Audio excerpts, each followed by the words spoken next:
오늘 우리에게 주시는 하나님의 말씀은 고린도후서 2장 15절에서 16절 말씀입니다.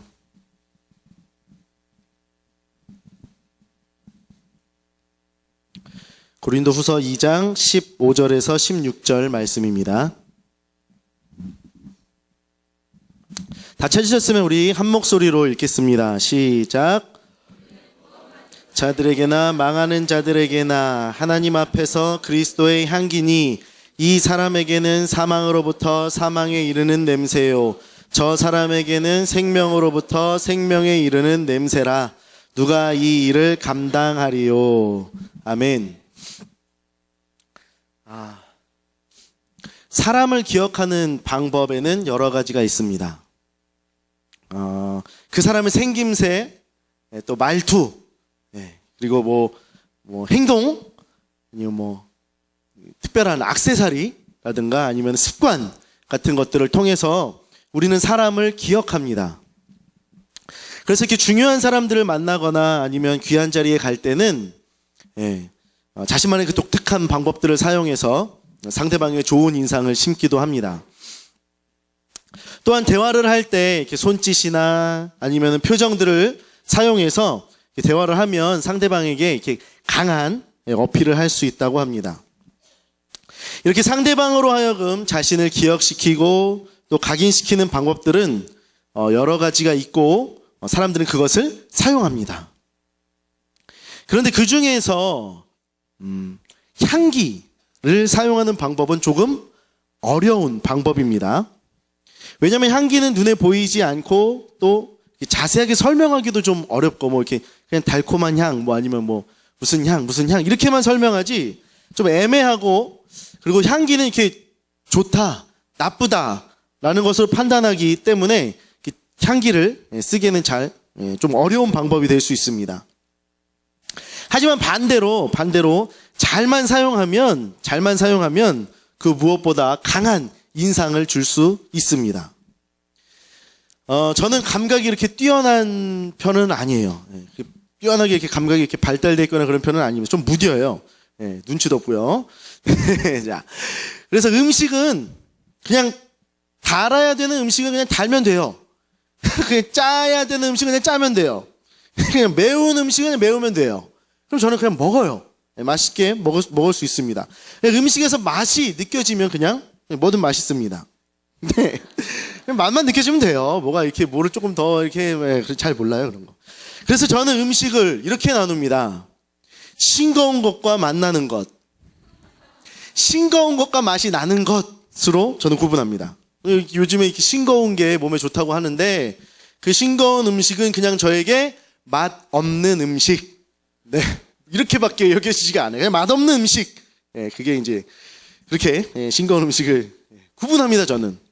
그런데 이 미각보다 더 떨어지는 감각이 있어요. 그게 뭐냐면 후각이에요. 후각은 이렇게 냄새를 빨리 알아채지를 못해요. 그래서 좀 지나고 나서야 느낄 수 있습니다. 이게 주위에 있는 사람들이 벌써 이미 무슨 냄새 나는데, 이상한 냄새 나는데 이렇게 하는데 저는 무슨 냄새가 나? 무슨 냄새가 나? 그리고 또 한참 있다가 무슨 냄새 나지 않냐? 좀 이상하지 않아? 이렇게 한참 있다가 시간이 지나고 나서 이게 무슨 냄새야? 이렇게 알 수 있을 정도로 후각이 굉장히 저는 떨어져요. 그래서 향기로 사람을 기억하는 것은 저에게 조금 어려운 일입니다. 하지만 반대로 한번 기억하는 향기는 잘 잊어버리지 않습니다. 젊은이 교회 안에도 몇몇 사람들은 그 고유의 향이 있어요. 좀 이상하다. 고유의 향이 아니라 그런 이렇게 잘 뿌리고 다니는 향수라든가 그런 거 있잖아요.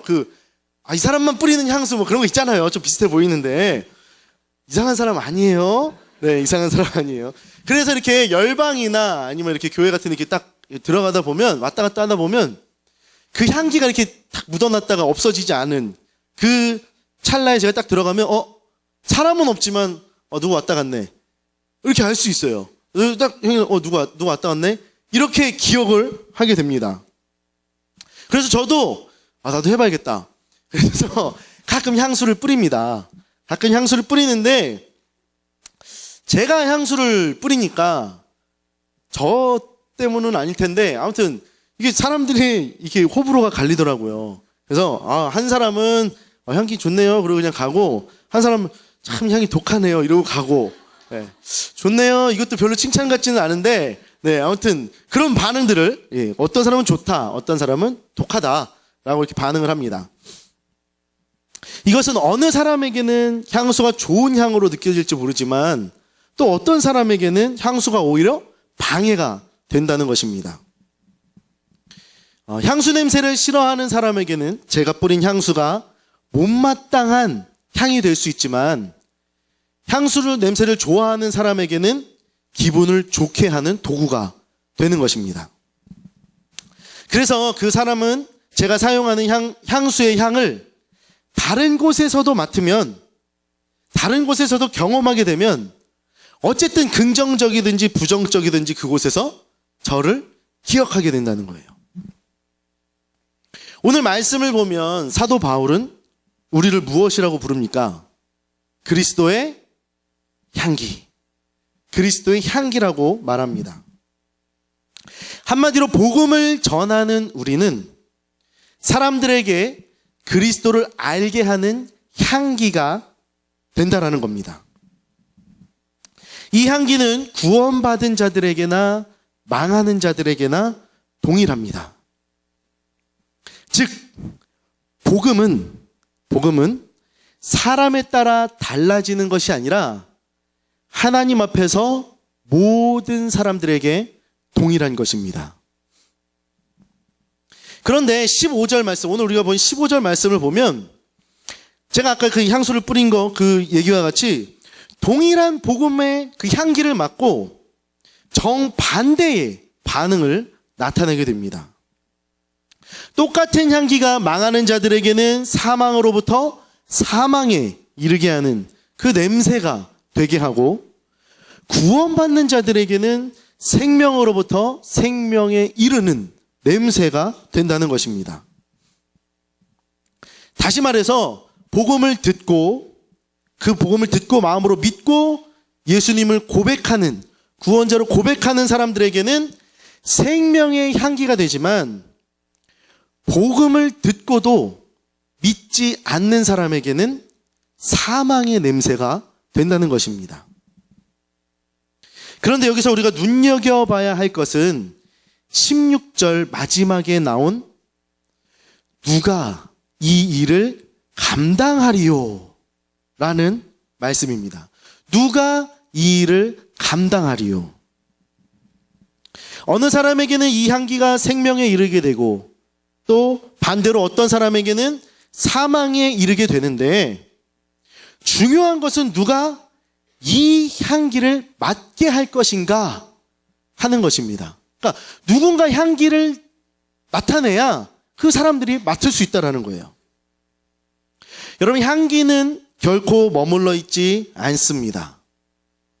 향기는 사방으로 흩어지는 습성을 가지고 있기 때문에 그 향을 많은 사람들이 맡을 수 있습니다. 열방에 오면 자주 나는 향이 있습니다. 열방에 아마 이렇게 와보신 분들은 알 거예요. 어떤 향이에요? 커피 향. 하수구 향? 네. 하수구 향만 날 때만 들어왔구나. 하수구 향 가끔 올라와요. 네, 되게 심해요. 근데 열방에 자주 이렇게 나타나는 향기는 뭐냐면 커피 향이에요. 커피 향. 그리고 목사님 바리스타 자격증 있으시잖아요. 그래서 모르셨어요? 네, 목사님 바리스타 자격증 있으셔서 여러분 이렇게 밖에서 이렇게 비싼 돈 주고 커피 사 드시고 이렇게 마시잖아요. 저희 목사님 타주세요. 아주 신선한 생두를 이제 원두로 만들어서 맛있게 타주십니다. 열방에 오시면 여러분들 다 드실 수 있어요. 거의 하루에 못해도 한 2잔, 최소 2잔에서 많으면 3잔까지도 마셔요. 그러니까 여러분 자주 오시면 열방에서 커피 마실 수 있어요. 자, 그런데 이게 중요한 게 아니라 이제 목사님 그 대신 같이 오셔야 돼요. 한 명씩 나왔다 하면 목사님 계속 내리셔야 되니까 예, 사용 못하시고 계속 커피만 내리셔야 되니까 같이 몰려서 오시면, 네, 같이 드시기 바랍니다. 죄송해요, 목사님. 마지막, 난 가면 그만이지만. 목사님 이제 계속 커피만 계속 내리시, 잘 가, 했는데 또 누구 또 커피 계속 내리시고 그러면 안 돼요. 시간 꽤 걸려요. 그러니까 한 번에 같이 오셔서. 자. 그런데 커피를 마시려고 이렇게 준비를 하면 준비할 때까지는 커피 향이 나지가 않아요. 커피 향이. 이렇게 원두에다가 코를 이렇게 갖다 대야 그 커피의 그 특유한 향 있잖아요. 꼬릿꼬릿한 그 향, 그 아주 좋은 향, 그 향을 맡을 수 있어요. 원두에는 코를 갖다 대야 맡을 수 있어요. 그런데 그 커피를 갈면 딱 갈아서 거름종이에 이렇게 탁탁탁 털어내면 그 향이 방 안에 확 퍼져요. 그리고 거기에다 이제 커피를 내리려고 물을 딱 부으면 그 향기가 열방 전체에 퍼집니다. 그리고 심지어 밖에서도 향이 나요. 커피가 원두 그대로 있으면 향은 있지만 그 향은 퍼지지 않습니다. 커피가 깨지고 갈아지고 물에 적셔져서 완전히 그 모양을 잃고 사라지면 그 향은 멀리까지 퍼져나갑니다. 우리도 그래야 됩니다. 우리끼리 있는 것이 좋다고 머물러 있다면 향기의 습성을 거스르는 겁니다. 우리는 우리 안에 있는 자존심과 편견들과 생각들을 예수 그리스도의 복음으로 깨뜨려야 됩니다. 그리고 사방으로 흩어져서 그리스도의 향기를 나타내야 됩니다. 우리는 구원받았지만 나의 가족, 친구, 동료, 선후배, 그리고 나와 함께하는 모든 사람들은 아직도 주님을 모르는 사람들이 많이 있습니다. 그리고 그들에게 복음을 전할 때 그들은 이 향을 맡고 어떤 반응을 보일지 우리는 모릅니다. 복음을 듣고 예수님을 믿어 생명의 냄새가 나게 될지, 복음을 듣고 배척해서 사망의 냄새가 나게 될지 우리는 모릅니다. 하지만 그래도 우리는 그들에게 그리스도의 향기가 되어야만 합니다. 어떤 결과가 나타날지 모르지만 그래도 우리는 끝까지 그들에게 그리스도의 향기로 드러나야 합니다. 그렇다면 우리는 어떻게 그 사람들에게 그리스도의 향기를 나타낼 수 있을까요? 어떻게 하면 한 명이라도 더 이 향기를 생명의 향기로 받아들이게 할 수 있을까요? 그 답은 고린도후서 2장 5절에서 8절의 말씀에 나와 있습니다. 우리 PPT 보면서 함께 읽겠습니다. 시작.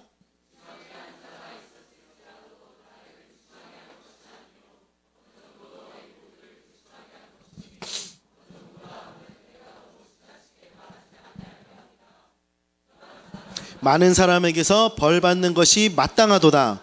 그런즉 너희는 차라리 그를 용서하고 위로할 것이니 그가 너무 많은 근심에 잠길까 두려워하노라.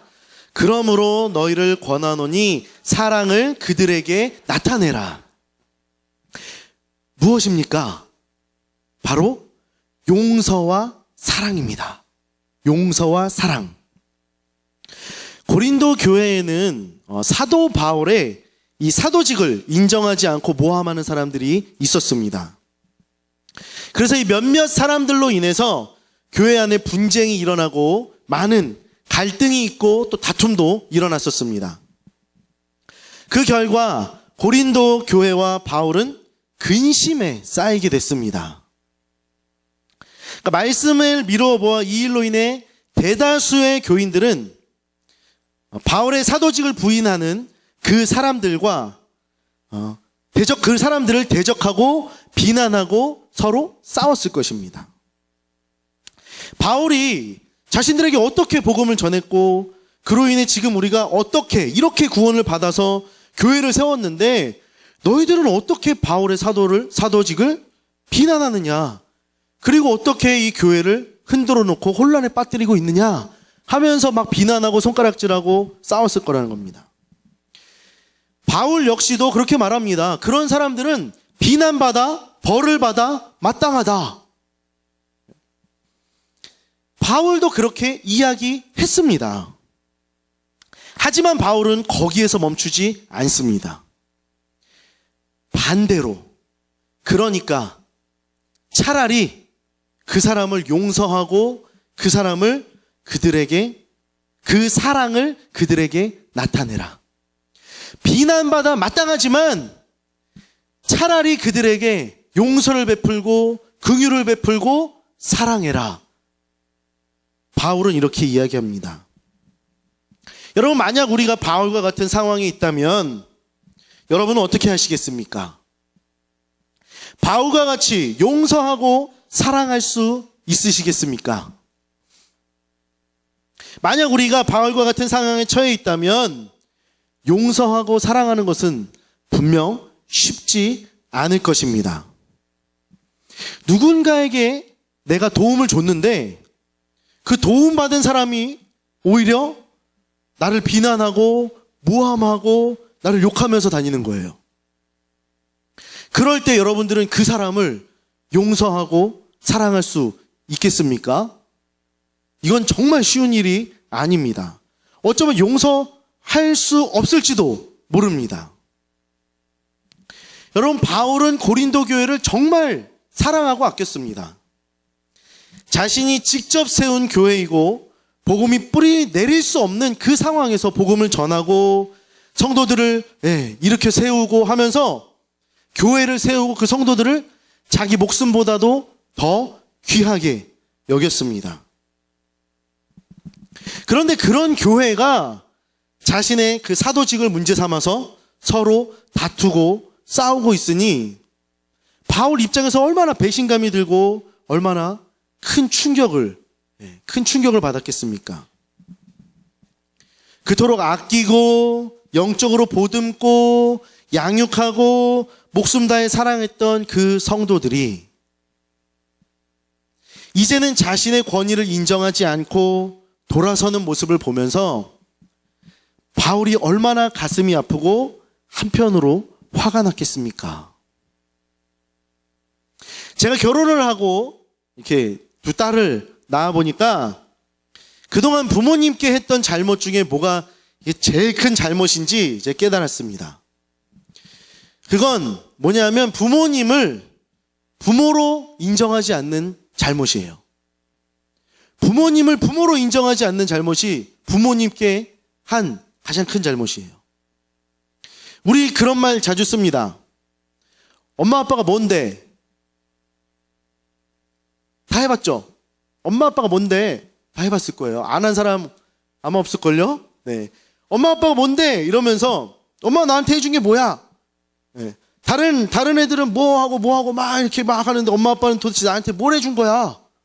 하면서 막 엄마 막 이렇게 대들잖아요. 그게 부모로 인정하지 않는 겁니다. 부모가 낳아서 키워줬는데 나한테 해준 게 뭐냐? 당신 내 부모 맞냐? 우리가 그냥 이렇게 쉽게 얘기하는 그 말 한마디가 부모님의 가장 큰 잘못이라는 것을 제가 깨달았습니다. 만약에 은유랑 지유가 커서 나한테 아빠가 해준 게 뭐야? 아빠가 나한테 뭘 해줬어? 라고 말하면 어떻게 할까요? 네.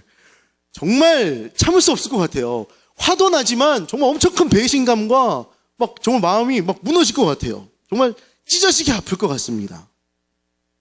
여러분, 그나마 부모와 자식 관계는 그나마 괜찮아요. 왜냐하면 피가 섞였으니까 어떻게든 정말 맨날 싸우고 지지고 볶아도 다시 용서하고 사랑해야 되는 관계 아닙니까? 부모와 자식 그런 관계예요.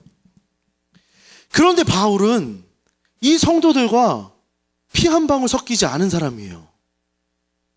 이 성도들은 진짜 부모, 내 진짜 자식도 아니고 이 성도들은 진짜 부모도 아니에요. 게다가 9절 말씀을 보면 바울은 너희가 범사에 순종하는지 그 증거를 알고자 하여 내가 이것을 너희에게 썼노라. 그러니까 이 편지는 순종해라. 순종하는지 안 하는지 내가 너에게 쓴 편지다 라고 말하는 겁니다. 한마디로 지금 너희에게 보내는 이 편지 읽고 이대로 행해라. 순종해라 라고 명령하는 겁니다. 명령. 즉 당시의 바울과 고린도 교회 성도들은 오늘날 우리와 같은 이렇게 목회자와 우리 성도들과 같은 이런 수평적인 관계가 아니에요. 바울은 그들에게 권위자였고 절대적인 사람이었어요. 한마디로 바울과 고린도 교회의 관계는 수평적인 관계가 아니라 정확한 수직적인 관계예요. 상하가 있는 관계입니다. 바울이 해 라고 말하면 하고, 하지 마 라고 말하면 하지 않아야 되는 그런 관계입니다. 그렇기 때문에 바울은 자신의 권위를 무너뜨리고 교회를 소란스럽게 한 그 소수의 사람들을 따끔하게 혼내주고 강하게 질책할 수도 있었습니다. 하지만 바울은 그들을 질책하는 것이 아니라 용서하고 사랑하라고 명령합니다. 왜 그랬을까요? 질책할 수도 있었고 혼내줄 수도 있었지만 왜 바울은 용서하고 사랑해라 라고 명령했을까요? 우리 11절 말씀을 같이 함께 읽겠습니다. 11절 시작.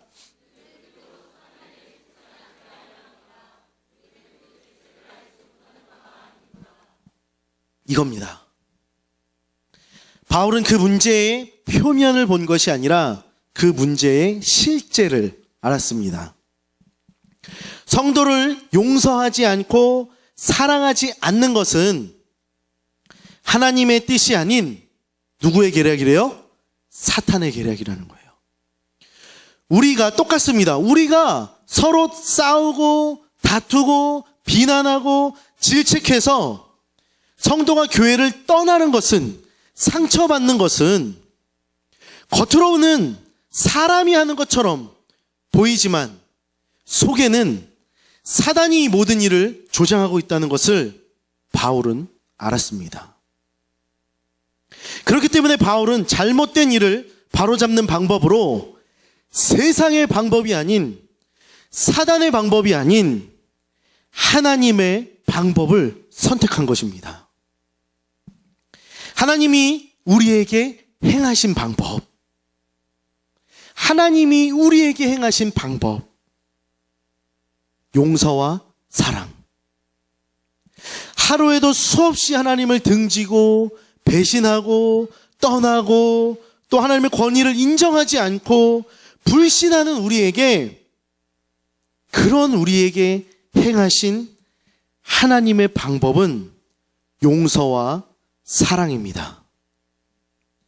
죄로 가득한 이 세상에 사람의 어떠한 노력으로도 결코 씻을 수 없는 그 죄를 용서하시기 위해 하나님이 선택하신 방법은 자신의 독생자 예수 그리스도를 이 땅에 보내신 것입니다. 아무 흠없고 아무 죄 없으신 독생자 예수님을 이 땅에 보내신 것입니다. 여러분, 그때 하나님의 마음은 얼마나 아프셨을까요? 예수님이 십자가에 달려 돌아가실 때 하나님은 가슴이 찢어지게 아프셨을 것입니다. 그 어떤 것으로도 위로할 수 없는 슬픔 가운데 계셨을 것입니다. 누구 때문입니까? 누구 때문에 이 땅에 예수님께서 오셔서 그 십자가 고통을 당하신 것입니까? 바로 우리 때문입니다. 온 천지 만물을 지으시고 주관하시는 하나님께서 한낱 아무것도 아닌 그 거대한 자연 앞에서 아무것도 아닌 이 우리를 위해서 이 땅에 자신의 독생자 예수 그리스도를 보내셔서 우리와 하나님 사이를 화해시키신 것입니다. 그토록 타락한 우리에게, 지금 죽어도 할 말 없는 우리에게 하나님이 택하신 방법은 용서와 사랑이었습니다. 바울도 이 사실을 알았고 그는 그렇게 행했습니다. 자신을 근심하게 한 고린도 교회의 성도들에게, 또 그들을 질책하고 책망할 수 있는 그들에게 용서와 사랑을 베풀었습니다. 그리고 이제는 우리도 그 사실을 알았기 때문에 우리도 그렇게 행해야 합니다. 하지만 용서와 사랑을 행하기란 결코 쉽지 않습니다. 그래서 바울은 이것을 감당해야 한다라고 말한 것입니다. 용서와 사랑은 결코 우리의 힘으로 할 수 없습니다. 용서와 사랑은 우리 안에 예수님께서 살아계실 때에 가능합니다. 예수님께서 우리의 삶의 주인이 되시고 주권자가 되셔야만 가능합니다. 여러분, 사람이 어찌 사람을 용서할 수 있겠습니까? 죄인이 어찌 죄인을 용서할 수 있겠습니까? 애초부터 용서는 사람의 권한이 아닙니다. 사람의 능력 밖의 것입니다. 죄 많은 죄인이 할 수 있는 것이 아닙니다. 용서는 우리가 우리의 힘으로 하는 것이 아니라 주님께서 주시는 마음으로, 그 능력으로 내가 해줄게가 아니라 주님께 맡겨드리는 것입니다. 용서의 주체는 내가 아니라 바로 하나님이십니다. 여러분, 아직까지 용서하지 못한 사람이 여러분의 가정 안에 있습니까? 여러분의 부모님, 형제, 자매들, 오늘 주님이 우리에게 행하신 것처럼 그들을 용서하시기 바랍니다. 아직까지 용서하지 못한 사람이 직장과 일터에 있으십니까? 여러분의 상사나 동료나 선후배, 오늘 주님이 우리에게 행하신 것처럼 그들을 주님께 맡겨드리길 바랍니다. 아직까지 용서하지 못한 사람이 교회 안에 있습니까? 목회자들, 셀리더들, 또 나와 함께하는 셀원들, 오늘 주님께 맡겨드리며 힘을 다해 용서하기를 위해 기도하시기 바랍니다.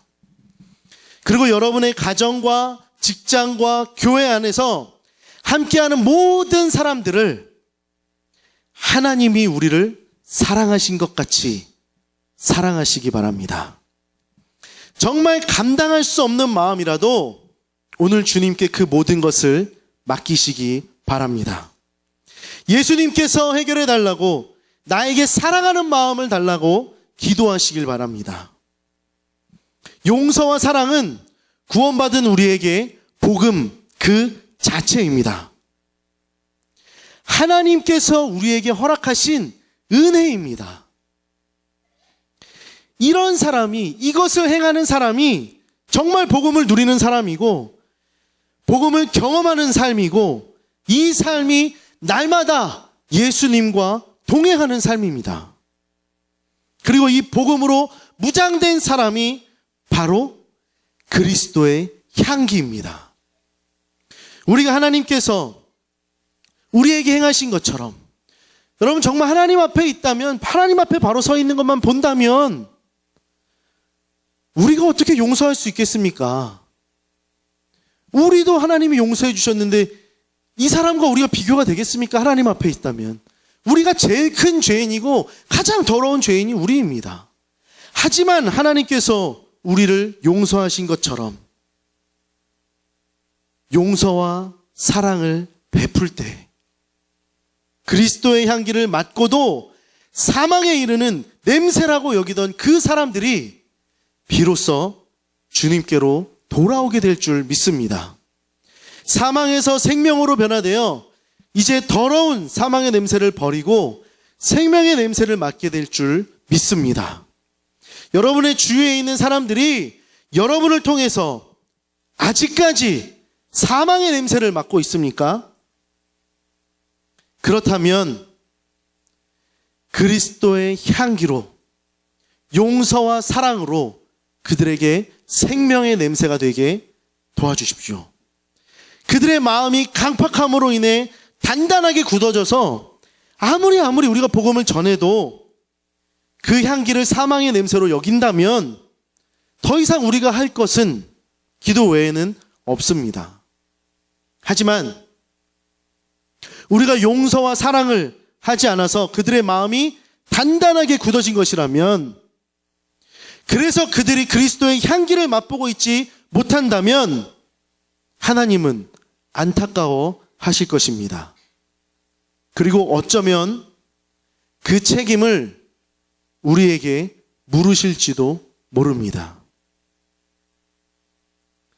여러분, 우리는 누가 뭐라 해도 그리스도의 향기입니다. 우리는 이미 하나님께 용서와 사랑을 받은 그리스도의 향기입니다.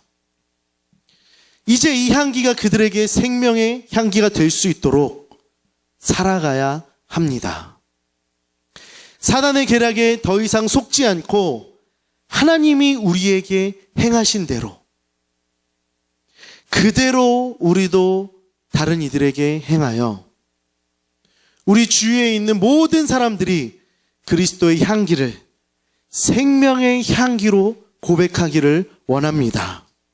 때론 이 일들을 감당하기 위하여 힘든 고통이 따를지도 모르지만 그때마다 우리를 위하여 십자가에 달리신 예수님을 생각하시기 바랍니다. 그리고 천국을 소망하시기 바랍니다. 우리를 품에 안으시고 한없는 위로를 베푸실 그 주님 만날 그날을 기대하며 그리스도의 향기로 살아가시길 바랍니다. 그래서 그리스도의 향기를 통해서 세상 모든 사람들이 하나님을 발견하고 하나님을 기억하는 그 일들이 우리 가운데 넘치기를 소망합니다. 하나님 앞에서 그리스도의 향기, 용서와 사랑의 향기를 통해 그 본질대로 주님의 향기로 온 세상을 뒤덮는 저와 여러분이 되시기를 간절히 소망합니다. 우리 함께 찬양하고 기도하겠습니다.